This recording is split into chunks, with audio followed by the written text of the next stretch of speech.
अस्सलाम वालेकुम फ्रेंड्स, मैं वापस आ गया हूँ Uganda and I am in Entebbe right now. Entebbe की सबसे खूबसूरत बात जो मुझे लगती है वो ये है, लुक एट दिस, समंदर ही समंदर, बीच एंड बीच कवर्ड हर जगह पे दूर दूर तक। सबसे बड़ी बात मुझे एंटेबे की जो ये है वो अच्छी लगती है। मेरे पीछे जू है, सामने बिल्कुल इसके पीछे नहीं कहना चाहिए, पीछे तो पानी है, उस तरफ मेरे जू है। मैं जू आया था स्पेशली अपने बच्चों के लिए, क्यों कह रहे थे कि वो एनिमल्स की वीडियो कुछ बना के भेजिएगा, मेरे बच्चों को जू बहुत पसंद है, तो मैंने कहा चलो मैं जू जाता हूँ।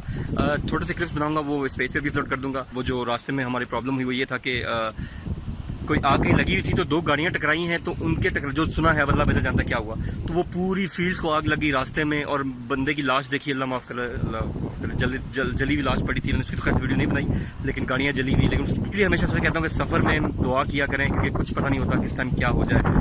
इसलिए हम लोग जब भी सफ़र में निकलते हैं तो ये दुरूद शरीफ और दूसरा सफ़र की दुआ पढ़ के निकलते हैं कि चलो अल्लाह ताला अपने हिफ्ज़-ओ-अमान में रखे। उस टाइम तो मुझे बड़ी परेशानी हुई थी, गाड़ियाँ रुक गई थी, लाश पड़ी हुई थी और आग लगी हुई थी, तो बड़ी परेशानी हुई मुझे। मैंने कहा पता नहीं बदला करें क्या बनेगा, और जहाँ भी बॉर्डर से रहे उन्होंने कहा रास्ता भी यही है, तो मैंने कहा ये क्या बनेगा। लेकिन कुदरती आधे घंटे बाद हम वहाँ से निकल आए, वो रास्ता मैंने क्लियर किया थोड़ा सा। And again love you all, thank you very much.